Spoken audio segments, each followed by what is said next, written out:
Good evening, this is Robert Sidell. This is a great pleasure to be with you here. By the way, I'm getting a feedback loop over the microphone, for whatever it's worth. You can figure out some way to make that end.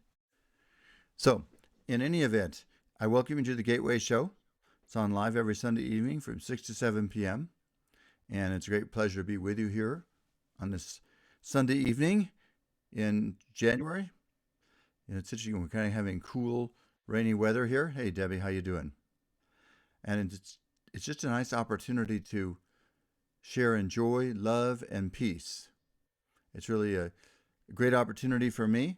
And I want to share tonight some ideas about how stay dry and warm. Yeah, I am dry and warm, thank goodness, and I'm assuming you are too. But Debbie posted that right now. Stay dry and warm. You know what? That is one of the pleasures. Actually, I went on YouTube today and found a video of a fireplace and kept the house warm and kind of relaxed. And you know what? It just was a nice, soothing, peaceful experience. And I was working on the program here tonight and also other things I was working in. So it was just a nice experience. So wherever you are right now, I invite you to join with me in peace. Hello, James. How you doing? It's nice to see you there.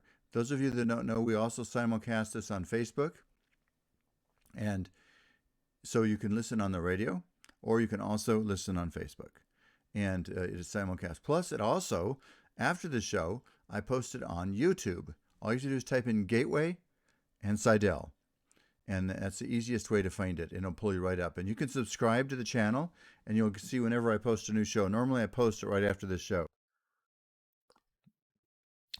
So let's see here. I'm going to put on a little bit of music. And before we go any further, never better, sir. Never better. Thank you, Robert. Thank you, James. I'm putting on a little bit of music here. And what I'm doing here is let's just, before we go on any further, let's just relax a little bit. We all live in this same world. It's a world that is changing. I was visiting with my wife's mother today, who's in her late 80s. She was talking about the one thing in life that always happens is that life changes. Our bodies change, the world around us changes. I suppose the only thing that really doesn't change is our relationship to God. And even that can change as we grow. As we grow in our depth of our faith. So wherever you are, I invite any of you listening right now, let this hour of time between 6 and 7 be a time of miraculous transformation for you. Let's dare to let something wonderful happen within us, a great work. It says in the Bible that you are fearfully and wonderfully made. I challenge you to be open to the idea that there's whole new possibilities within you than you've ever realized. Whole new ways of approaching reality that can unlock your potential in ways that even this moment would shock you. And that's true for me too, by the way.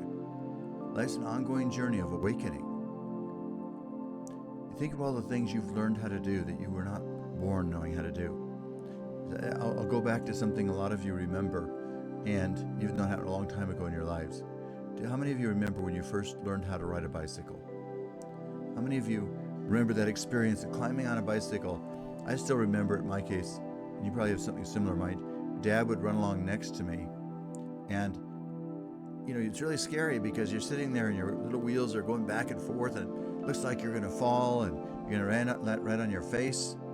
And somehow you just keep pedaling, and then suddenly you're going forward, and then your dad, in my case my dad, just stops and lets you go. And suddenly you're riding.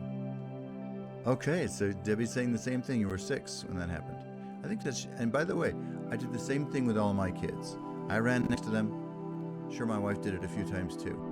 But I remember every single one of them. And it's one of the most exciting moments in life, I think, because when you do that, suddenly you push. I don't know if we do it as adults. It'd be harder to do it as an adult. We push through our fears. It's like you're sitting on that bicycle, and if you do the wrong thing, you're wobbling, you're going to fall and hurt yourself.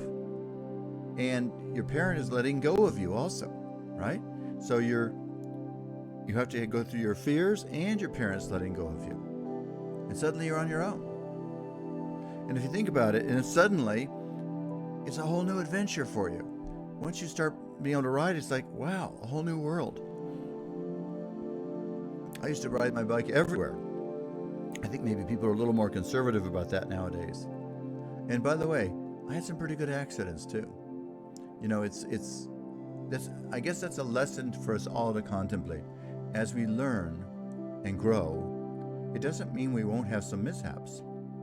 As you're the moment you learn how to ride a bicycle, you step to a new paradigm of life. Suddenly you could do something that was impossible to you before that. And I use this example because almost all of you have a memory of it. Now I want you to think to yourself, what if there are other parts of life just like that, including the spiritual journey, where you can begin to walk forward in a divine dimension of trust, of faith, and freedom that's so much greater than anything you've ever known. But like the bicycle, it's scary, and you have to have courage, and it's like you have to let go, just like you did in the bicycle, and you have to be willing to see what happens. And then in spite of all that, you may be extraordinarily successful, but you may occasionally have some mishaps. And that's part of the price of the journey of awakening and growing. So tonight, whatever is happening with all of you, I invite you to open yourself to the idea that there's a step you can take and I can take into a higher, more beautiful, more magnificent way of living. And that higher, better, more magnificent way of living can change your life forever. And I don't suppose that any of us have fully explored it, and it's a constant journey of what's possible. But for me, I really started walking that journey in my 20s of faith and creation, and standing in the creating power of the infinite presence of God, and daring to trust that through God, all things are possible. Now it says that in the Bible, right? But how many of us really believe that? How many of us really dare to trust that? And I'm not saying that to be critical of us, but the bottom line is that it's scary, just like that bicycle story. So when I went through my spiritual awakening in my 20s, I first had kind of an awakening in my 10 or 11 years old. Get very dedicated to reading the Bible, believe it or not. I was even on TV, on a little TV show. Hello, Linda. And so it really captured me at an early age. But then in the teenage years, I kind of backed off and goofed off. I put it all together. It was a wonderful, exciting, incredible time, and I'll always be grateful for those years of my life, those teenage years. I bet a lot of you have the same feeling. Life was an extraordinary venture, but it still is today. And that's, if there's anything I want to share with you tonight, is that life can continue to expand and grow, and there's no reason why the best cannot be yet to come. That for you right now, you can walk into a future better than you ever imagined. And I challenge you to open yourself to that possibility, even if it doesn't seem true, or even if you have a lot of doubts and you're thinking, I'm not so sure. I have some dear friends that I get together about once a year with, and I've known them since kindergarten. And so, a couple of them are atheists, and another one's actually a devout Christian, so it's kind of an interesting group. But the ones that are atheistic find it difficult to believe you could really trust in God for your good. And I get that. And I'm just not here to criticize it. But I want to say, so it's very normal to have all those doubts, is why I'm saying that. So there's still an opportunity, though. Regardless whether we understand it, whether we sometimes have doubts. Jesus had doubts. So there's nothing wrong with having doubts. The question is, are you willing to take that step into the unknown, the unprovable part of the world, where the divine magic and grace starts to unfold? That's where life gets exciting. So that's what this show is all about. That's why I call it The Gateway. And again, it's available on YouTube. If you want to listen to this later on, just go to YouTube, type in Gateway and Sidell, Sidell, and it'll pull it right up, and you can subscribe to that channel. And it's the same show if you want to listen to it later on. The idea of this show, by the way, to put it most simplistically, is that where two or more minds are focused on God together, a third power, the infinite power of God's love, is there also present. That's a biblical idea, and it's very profound and true. So when we share together here on Sunday evenings, it creates a miraculous space where we can step into a better way of living. It creates a possibility that creates insights in your consciousness. It builds blocks in your awareness. So you become like that little kid getting on a bicycle where suddenly a new door is opened up. So this show is about a new door or a gateway. It's about opening yourself to a different paradigm of reality. And that's the paradigm I've been working on since my 20s. So I had these experiences where suddenly I went from being a fairly a person that didn't really have a lot of faith. I mean, I just kind of thought life is the way it is and get used to it. But then I started having what I call an awakening experience. And a lot of miraculous things started happening in my life. And suddenly I started to realize over the course of a few months that this was no longer, to me, a material experience. It was a spiritual experience. And I became absolutely convinced of that through things that were happening to me in my life. Things that could not be explained by coincidence, just over and over again. So I made a decision back then. It's one of the things I want to talk about, the decisions we get to make. And the decision was, I'm going to trust in God for the source of everything I seek now for the rest of my life. And I even gave away what money I had left in my life to 2 different churches and started from ground zero. I had a car, a used car, but beyond that I had nothing. Because I wanted to see, can you really trust in God? Can you create a life from faith in God? Jesus said you could. A lot of great teachers have said that. But that's one thing for them to say it, but I wanted to see if it's really true. So I started that journey in my late 20s of total faith from ground zero. And I've been on that ever since then. And we're going to go to a break, my friends. Those of you on the radio, this is Robert Sidell. It's the Gateway Show on every Sunday evening from 6 to 7 p.m. live. I'll be back in just a moment. And for those of you on Facebook, I'll still be here. And Ashley, I'm still getting a feedback loop. You might check with Mark and see what you have to do to get rid of that. So my friends living in Facebook, I just want to say this to you. So I started that journey back then. For me, it was extraordinarily exciting. I went from really being, there's a term that I like, which is, I was living in a more what I call mortal consciousness or carnal consciousness. It's what they call it in Christianity. It's a worldly point of view. It's thinking you're just a material being in a material world. But for the first time, I suddenly had a revelation as an adult that no, this is not a material world. It's an absolutely spiritual world. It has material effects. We certainly have material experiences, but we are actually in a spiritual kingdom. And in this spiritual kingdom, it's like they say in the Bible, it's a world of powers and principalities. In other words, there are spiritual forces that affect us and influence us.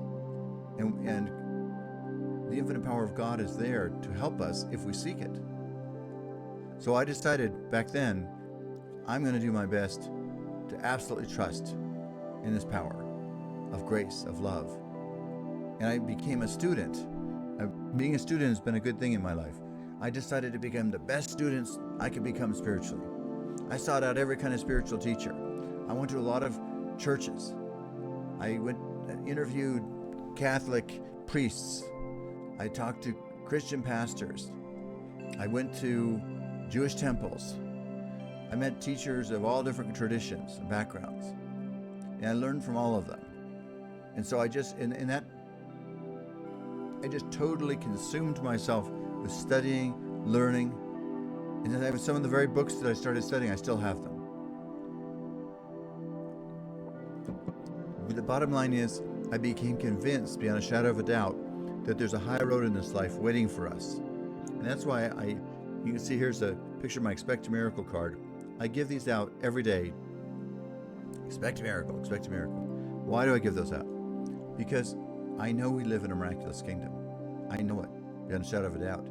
I don't always know why things happen. I don't know why. And lots of times there's things that I would question. And I pray to God about these things. But nonetheless, I know we live in a miraculous kingdom. So this show is about saying, it's about inviting you to recognize that you and I are in a miraculous kingdom together, really. So there's really a possibility that we can share, which is not just miraculous, but it becomes miraculous as we share it with one another.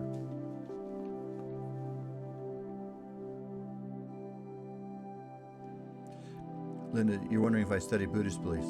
Linda's saying, did I study Buddhist beliefs? Yes, Linda, and anybody listening. Oops, I think we're about to go back to the radio, and I'll answer your question, Linda. We're almost back on.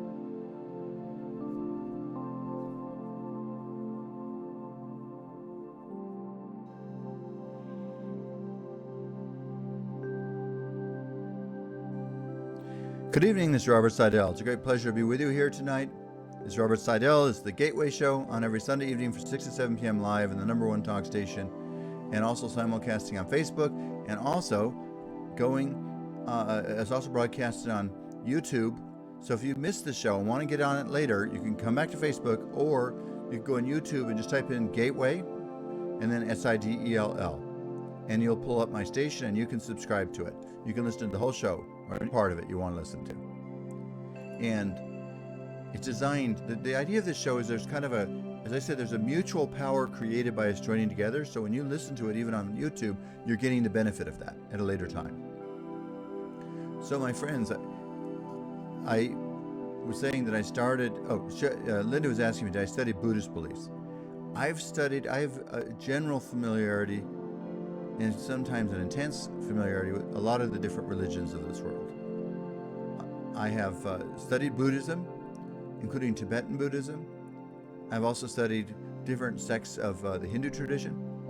And so I have been exposed to a lot of these different teachers. I was exposed to Jewish mysticism. So I've been exposed to a lot of things. And I've had spiritual teachers that don't fit in any tradition. And so all of it somehow fits into the larger construct of what God is. And I'm very humble about that. Yet in the midst of it all, I personally have made a decision going back decades that I accept the grace of Jesus Christ. And I need it, I want it, and I ask for it. And I basically pray every day for that very simple thing. Because I believe he was on a mission here, and he was sharing a grace and a salvation and a freedom. Like he said, the freedom he shared will free you. And it's born of a relationship, not a teaching. Doesn't mean you can't have teachings, but the real freedom comes from the relationship. And if you accept his grace, it's a living grace that comes to you and through you and for you. And if you feel that connection, then guess what? It's right for you. So each of us have to make the choice of what we're going to rely on for our spiritual growth.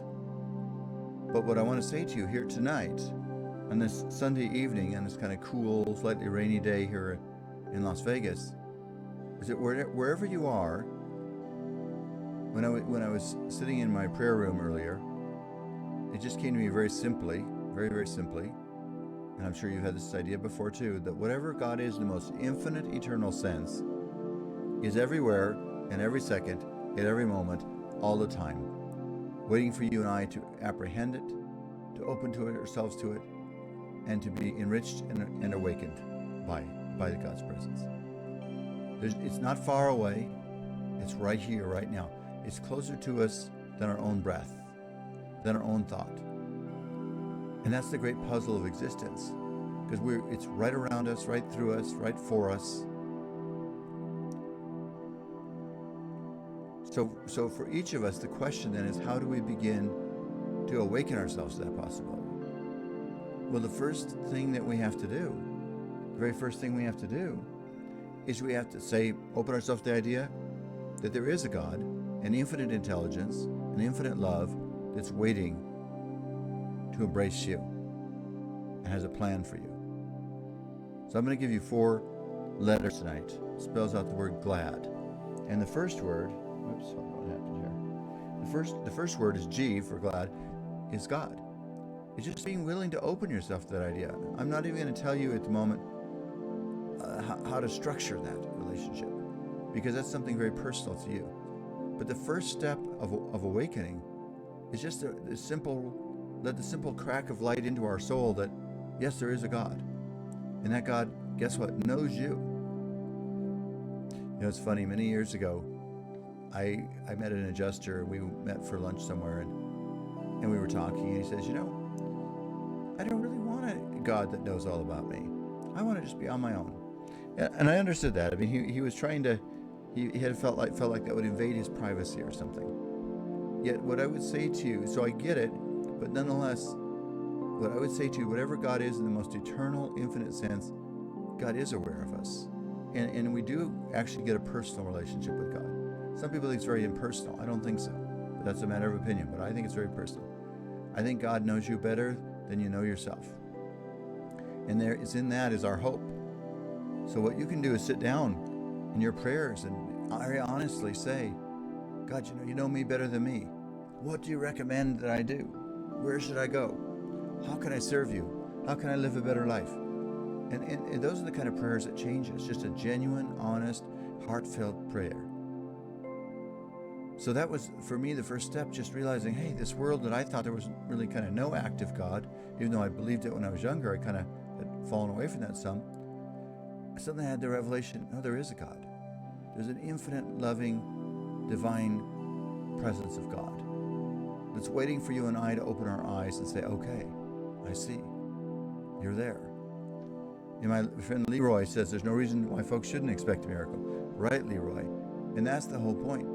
If you begin to grasp your miraculous kingdom, then guess what? In a miraculous kingdom, miracles are possible. Which is why despair is something we should always watch out for. If you feel despondent and like there's no hope for you, that's because some part of you has stopped believing there's an infinite loving God that can make all things possible, including even beyond your life, beyond this body. We all have to. There's a time we will live in these bodies, and there's a time we will leave these bodies. And as we get older, usually we have people, and there's a lot of us have had animals that have died, and we've gone through this experience. And I'm one of those fortunate people. I've had visitations from people after they have passed from this earth. One from my brother, one from my father, and one from my mother, actually.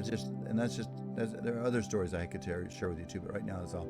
But so I know for sure we go on beyond this life. And that this life is a step, it's a stepping stone. It's a place to learn, to grow, to love. But in this world, you've been given a lot of possibility and potential and power for grace and love and healing. And so it's up to us to decide if we're going to try to unlock that potential.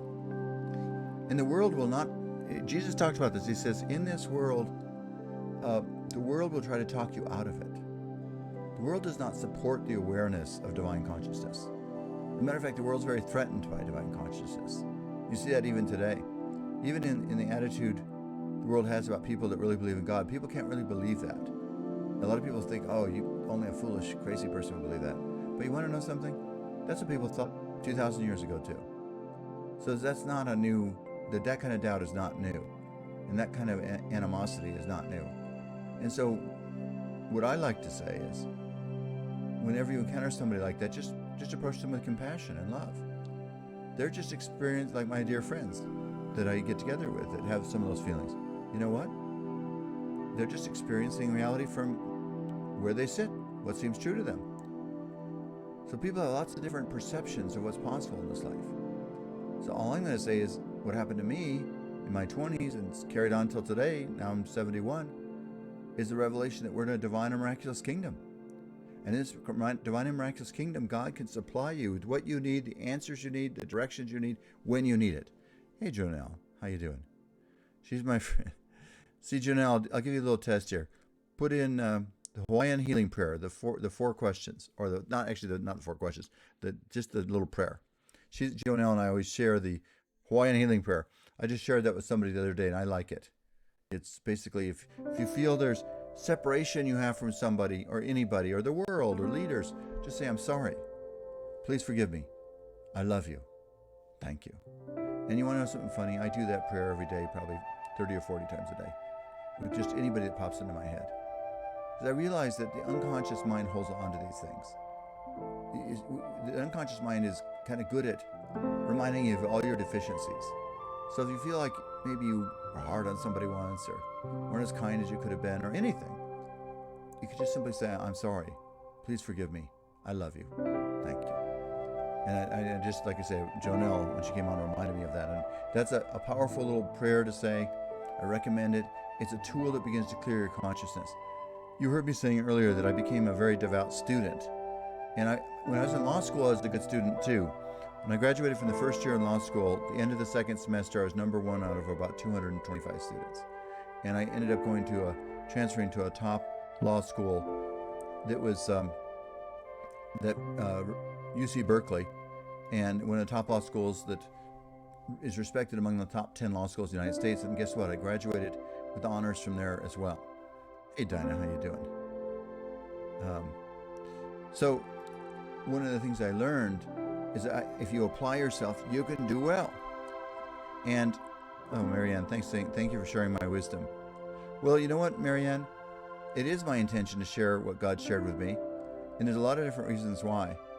One reason why is I don't want to get to the end of my life, no matter how good my own life is, I sit down and have a meeting with God, a debriefing. I don't know if it's like that at all, but it sounds good anyway. And so God says, well, how did it go? Oh, it was really good. Well, did you share much of what I taught you and shared with you? I said, well, no, I didn't think it was necessary. Why should I share it? You can share it with people, God. You're good enough. Well, I don't want to have that conversation with God. So what I want to do is share the love that God has shared with me the best I know how, and I'm going to let God handle the results. And I'm going to keep doing that as long as I can breathe and speak and talk. And I still believe the best is yet to come. I'm kind of a crazy that way. No matter what the world brings up, and trust me, it brings up some strange things from moment to moment, I'm going to say God is greater. And by the way, thanks, Tadasa. I was just thinking about you the other day, as a matter of fact. Anyway, Hadassah, I'm going to say, may God bless you. There are things that happen in this world, and none of us know why.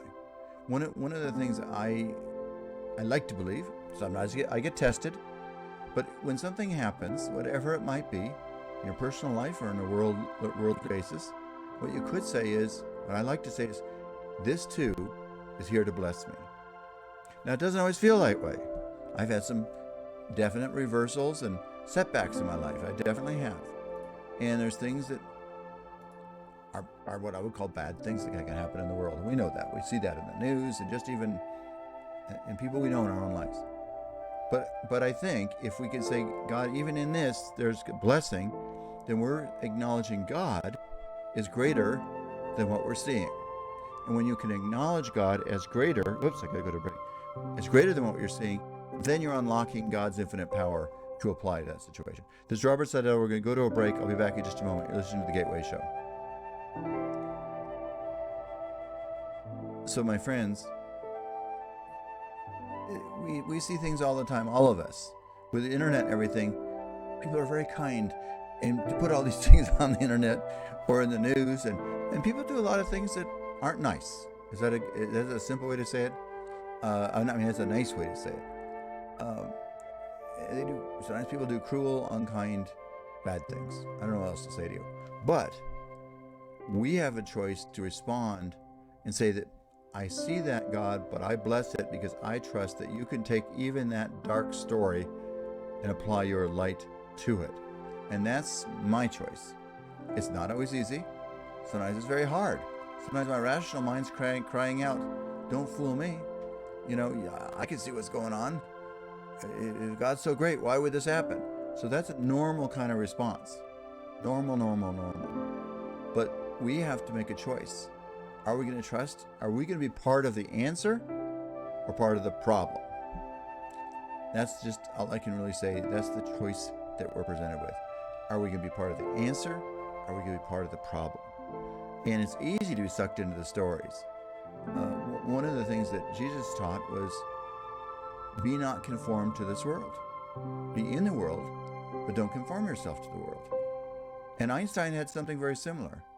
One of the things Einstein said is, he said, when you're solving a problem, don't solve it on the same level it was created. So I guess let's apply that. I'd like to talk about this after the break too, but let's talk about that. Let's talk about the violence in the world. So if we're going to try to solve violence on a different level than the level that it exists, then we would not use violence, would we? So the question is, what should we do? And that's probably a topic for another show, but I want to say this to you. Maybe that's part of the problem that we have in this world. We're always trying to solve problems on the level that they arise. So whether it's Jesus saying, don't live from the level of this world, or Einstein saying, solve problems on a level different than the level they arose, both of them are saying the same thing. And you know, I've often said this, and probably some of you haven't heard me say it before. One of my little fun fantasies I have is that Jesus and Einstein could have sat down and they would have had a great conversation. And I think they both would have been very impressed with the other. As a matter of fact, Einstein's comment about Jesus was, there's no simple way to describe him. He did not make fun of him, he didn't put him down or anything. He respected him tremendously. And his own journey spiritually was his own unique journey. And that's okay, because we all have to find our own journey. But still, he had a lot of respect for Jesus, this young fellow Jewish guy. You know, Einstein had a lot of his great insights at the same age Jesus did. In fact, most of Einstein's greatest insights came as a teenager, believe it or not, in his early... Okay, we're coming back on the air.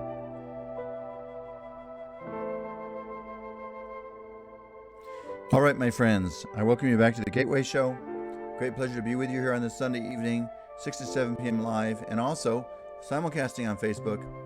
And I see there's a nice group of people who always make a big difference to me, and I see on Facebook. Unfortunately, I can't see the people on the radio, but those of you I know, you make a difference too. And I love each and every one of you. You support me in my life, make my life a better life. You really do. I'll explain to you in a second how you do that. But so I want to come back to this simple idea. When things happen in the world, what you and I can bring to the table is love. We know there's lots of people ready to bring violence and every other thing to the table. We know about that. But what's a higher possibility? And my life is dedicated to the idea, the principle. Thanks, Adasa. I appreciate it. I appreciate your thought. She says, I make you guys' lives better. Okay. My friend Andy's saying that his friend Drina will be on Alan's Talk tomorrow morning at 8:30. Hey, that's fantastic. Yeah, Drina's very sweet. And so is Andy. Very nice guy. So, what we each have the opportunity to do, I believe, there's a dimension of love that is so profound and so great that if we collectively, it's designed to be co-created between our souls, that if we could begin to ignite that power between us, we could ignite a fire that the world could not put out. Think about that. That if we could learn to see, when I do this show every week, and this is what I was going to say, how you contribute to me, Hadassah and other people, James and Andy, all the different people I've been seeing on here, Dinah and Susan, Jonelle, Leroy, Linda, Debbie. Each of you may think, well, what difference are you making? Well, we are actually doing spiritual work. One of the people I'm an ordained minister, have been about 40 years now. Actually, a little more than that, about 42 years. And the lady who ordained me was very sweet, very wonderful, older lady at that time, since passed from this world. But she used to say that we meet by divine appointment. So when we're sharing this is the divine appointment we have together. And you might think, well, you're not doing anything, but you are doing something. I'll tell you what you're doing for me. I spend quite a bit of time on Sunday tuning in to the Holy Spirit, divine grace, God's love. And then I feel your presence, and especially when we log on to the show, I can feel your living and loving presence. So your living love literally empowers and strengthens me. I don't know how else to put it any other way. Empowers and strengthens me. So you make a difference. You may say you're just sitting there, but what you're doing is sharing the most powerful thing you've got, which is your love. And I have a dream and a vision, and I'm going to work on it more this year than I ever have, that we could take a city like Las Vegas. I call it City of Light. And if we could start to get a higher percentage of people opening their hearts to love, to grace, and to healing, then we could begin to transform even this very city into a higher vision of what's possible. And the very first step that we have to do is just to start to open our hearts to love, and wherever we go. And that's why I made this topic tonight is you could love your way to success. So I said I'm going to use the word glad. So the first word is God. That's the G. The L is love. And love, I mean, we all heard about it before. But one of the things that's been a blessing in my life is I've found a kind of dimension of infinite love has been shared with me that is greater than anything I've ever been able to understand. And that love can bring so much inner happiness and meaning and joy and fulfillment that it can even heal, listen this carefully here, the worst adversity you've ever known. And that's the kind of love that God, the most infinite power of love from God, can awaken into us. And that kind of love actually transcends all religions, all teachings, all races, and all ethnicities. It doesn't preclude, it does not make wrong any religion, but it does honor and start to awaken us to the divinity and miraculousness of all people. And what we can do for other people is remind them of that truth. If you can remind somebody of their own miracle working power and who they are, then think of it this way. Imagine we had a prearranged time of meeting before you even came to this earth. Whether it worked that way, who knows? But imagine you did. And our agreement was, well, if you get there first, remind me. And if I get there first, I'll remind you. And I'll wake you up. You see what I'm saying? So what if we could each start waking each other up? And it's like awakening from a dream into a reality that we vaguely remembered, and now we're awakening to it in a way that becomes so bright that we cannot forget it in a wonderful way. And that's my dream. And that's been that seed dream was given to me in my late 20s. And that was during what I call that spiritual awakening I went through. That never has stopped. It's kind of a funny thing.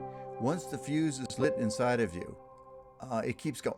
You could try to turn away sometimes, which sometimes we may feel like we want to, just for a little bit, but it always kind of keeps moving you back forward. It's like upward and onward.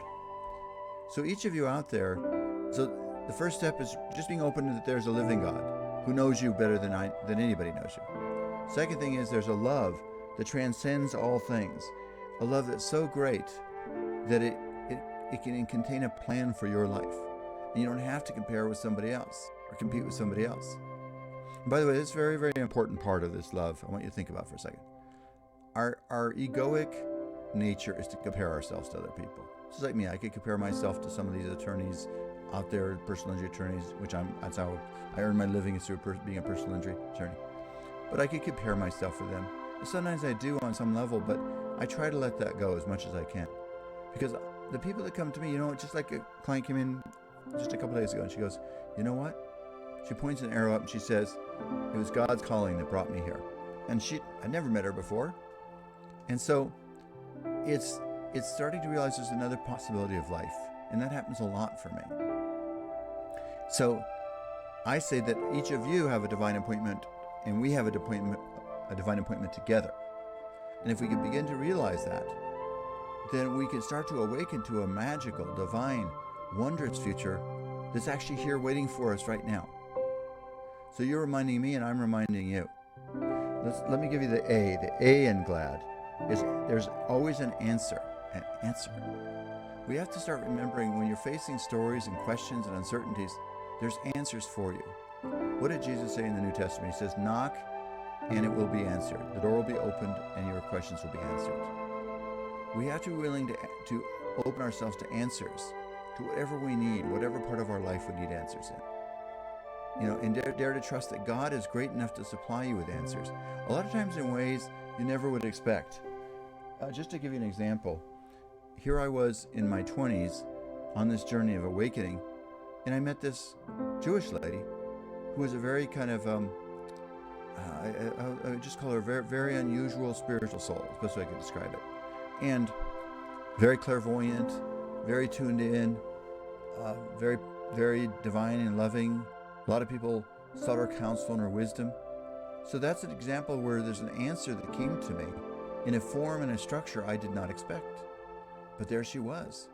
And I counseled with her for a long time, and she made a lot of gifts to my life.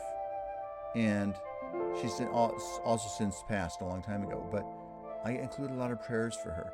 And you know something? That's what you and I have to do. Trust that answers will be given to you for what you need. I'll give you one example, a fun little example for me, and this is before I even went through my spiritual awakening.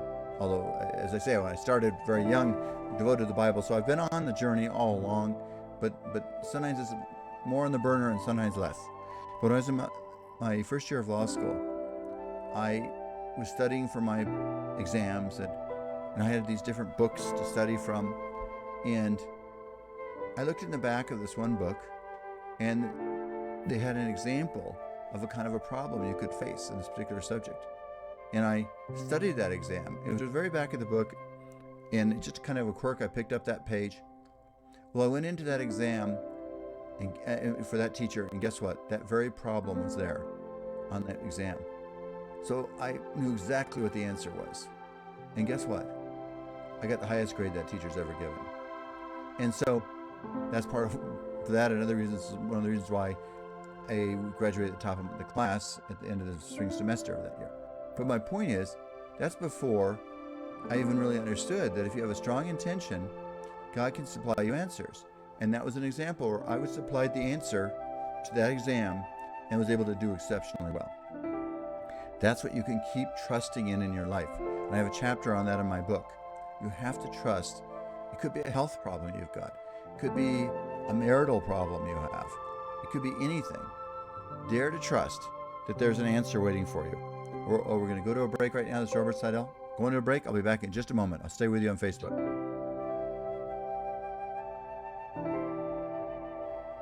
So my friends, it's the A stands for trust there's an answer. First, recognize there's God. Second, recognize there's love. Be open to the idea that within that love, there's a plan for you. And then the third thing is trust that there's an answer. Trust there's an answer for you, waiting for you. Dare to cultivate that consciousness. There's answers all around you. Even as I speak it to you right now, I'm saying, what answers are waiting for me that I haven't seen? And trust me, I know there's all kinds of answers waiting for me. As long as we're alive on this world, there's always questions, challenges, issues we need to face. And it's up to us to decide if we're going to open ourselves to that answer or are we going to be defeated by the world. We have to make that decision, don't we? So trust, it's the GLA, God, love, and there's an answer waiting for you. There's an answer. Dare to trust there's an answer and pray to God for the answers that you need for you. And the answers you need for you are not the same as the ones for me. Your answers are not going to be the same as mine because God's infinite and God knows what's right for you. And if you make a mistake in your life, just remember, you can still be forgiven and begin again. And that's so important to remember. Without remembering that, you can't be free on this earth. It's inevitable. All of us make mistakes. Every human being alive makes mistakes. You must accept forgiveness. You must accept forgiveness. So that's part of the answer too, is recognizing that forgiveness is there waiting for you. In fact, I'm going to write something down about that. Hold on one second here. Hold on 1 second, include.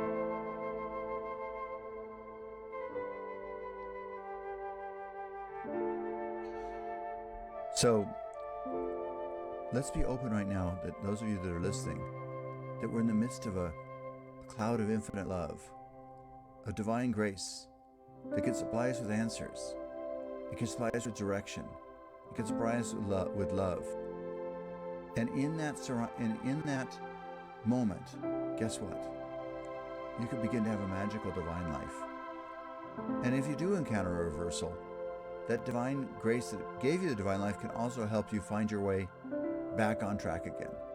So if you get off track, you make a mistake, you drop the ball some way or another, just remember, you can go back and pick it up, and God will be there to help you. That's part of the secret of freedom on this earth. That there's always new beginnings, always answers, always tools are given to us. Spiritual tools, prayer, love, grace, divine grace, friends, associations, all sorts of things that can make our life better than we ever imagined. Okay, we're coming back on the...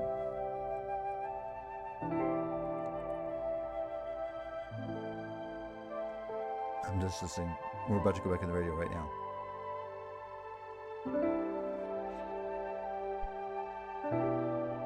Hey, my friends, it's Robert Sidell.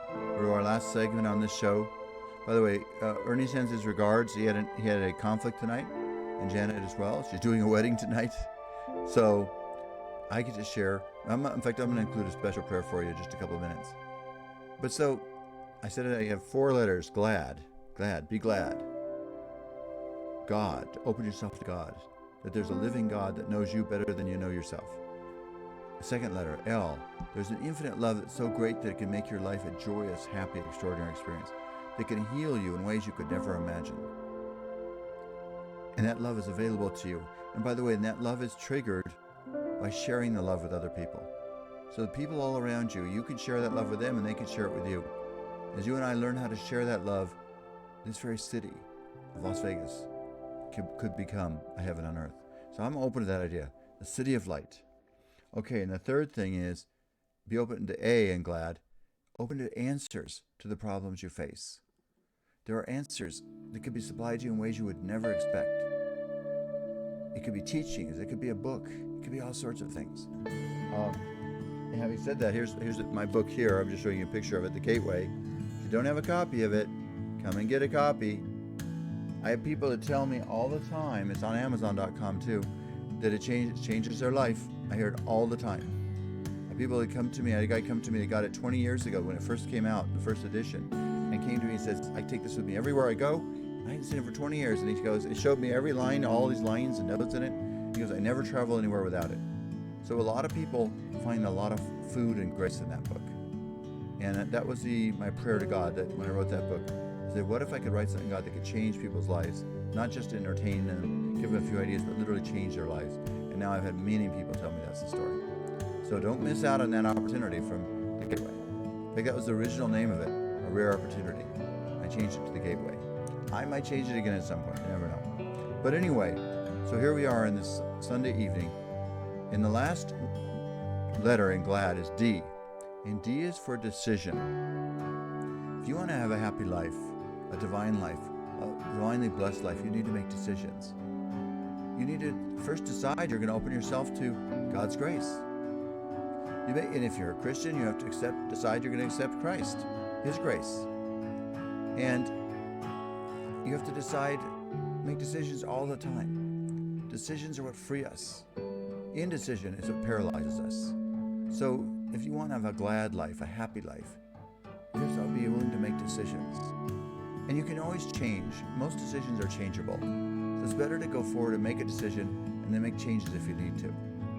And correct. Decide and correct. Decide and correct. I'm sure a lot of you have heard the example, but when you get in a plane headed for Hawaii or anywhere else, guess what? That plane is off course approximately 90% of the time. And you know why they still get that little dot in the middle of the Pacific Ocean called Hawaii?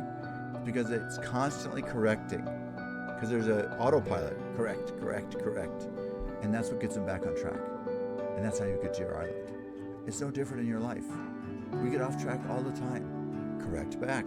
Don't get stuck in an ego position. Oh, I'm terrible. I'm awful. I made a mistake. I'm a loser. Don't do that. Maybe fun to think that for a few seconds. Or fun's the wrong word for it, but it may be something we feel like saying sometimes. But it's an illusion. Everybody makes mistakes. All human beings. When you were learning to walk, you fell thousands of times until you suddenly one day could manage to walk. When you started to try to ride a bicycle, you were not successful in the beginning, but eventually you learn how to ride it. So you're going to fail in every part of your life. In your relationships, you probably kind of screwed up the first few relationships you had, but it doesn't mean you give up. So there's always new beginnings, always new opportunities, and we have to be willing to trust, and that you do that by making a decision to move forward and don't get paralyzed. So you open yourself to God, open yourself to God's divine love. Know there's answers for what there is facing you, whatever issues or questions are facing you. Answers like me turning to an old book and getting an answer to a question that helped me on the exam. And by the way, and I did so well, I transferred to UC Berkeley, and so that one answer changed my whole life. And that's just one of many, many answers been given to me, so many times. There are answers when you would least expect it. But so you've got to trust, that's the A in glad. There's answers all around you, waiting for you. And then the final one is you've got to make a decision. Are you willing to decide to trust and walk into a divine life? Are you willing to walk in divine grace? Are you willing to trust that the very best days are in front of you? That's a decision. Nobody can make it for you. And it takes courage. Oh, I'm so glad. Natasha's saying she knows God let her hear tonight. And she spells that in the traditional Jewish way, leaving the middle letter out of the word. And I respect that. That's a good idea. Trust that God is so infinite. And so, if I try to feel close to God, but I want to tell you honestly that I'm sure there's a few times, let's just say this, we should all have a lot of respect. And we should probably, they say you should approach God with a trembling reverence. In other words, you're approaching an infinite intelligence so great that you could never understand it. And so we must rejuvenate that faith. And any one of us can have moments where we lose that faith, or we don't completely lose it, but we have some doubts. And that's normal. Just don't stop there. It's like Churchill has all these little pithy sayings, but one of them, he says, if you're going through hell, by all means, keep moving. In other words, don't stop there. We all have some moments of discouragement. We all have some times when we have failed. Everybody does. Every human being alive does. You find me a successful person, even the most famous successful people, you're going to find failures. Albert Einstein had all kinds of reversals. Thomas Edison had countless reversals. And Frank Lloyd Wright, read his life story sometime. He went for 10 years with almost not a single paid job in his 50s. I mean, he could have just given up. But then he got back in the groove. He lived till his 90 or something. And I saw an interview with him when he was like 89 or 90. And he goes, he can now just shake. He's so good at it, he could just shake a design of a house out of his sleeve. So if he'd given up in his 50s, he never would have gotten to that stage. So you find me a successful person, I'll find you somebody that failed a lot. All right, we're getting close to the end of time. I want to say a prayer for all of you right now, including me. Heavenly Father, Holy Spirit, I pray right now, Jesus Christ, and all great souls who've honored you, beloved God, we pray and honor you all right now. We pray for this earth we're on. We pray for our city here in Las Vegas. We pray that your infinite light might be showered on our city, give us new beginnings that we could not imagine even now. This city could become a city of light to bless all people. I pray for our state, our United States. I pray for the world. I pray for Israel, and I pray for peace in the Middle East. Pray for all people over there, all people involved in that conflict. I pray for the Palestinians. I pray for the Israelis. I pray for everyone. I pray for the Ukrainians. I pray for the Russians. I pray that God's infinite love will be present in all of these things. So wherever you are, we pray, God, that you do not forget us, and you help us remember our right relationship. You provide us an answer to our own plan, and we begin to go forward, living a miraculous life and walking forward in a miraculous life. And so it is. Amen. We're at the end of our time. Remember, God is good, miracles are real, and the best is yet to come. May God bless you now and forever. This is Robert Sidell. Until next week. It's been a great pleasure being here with you tonight, all of you.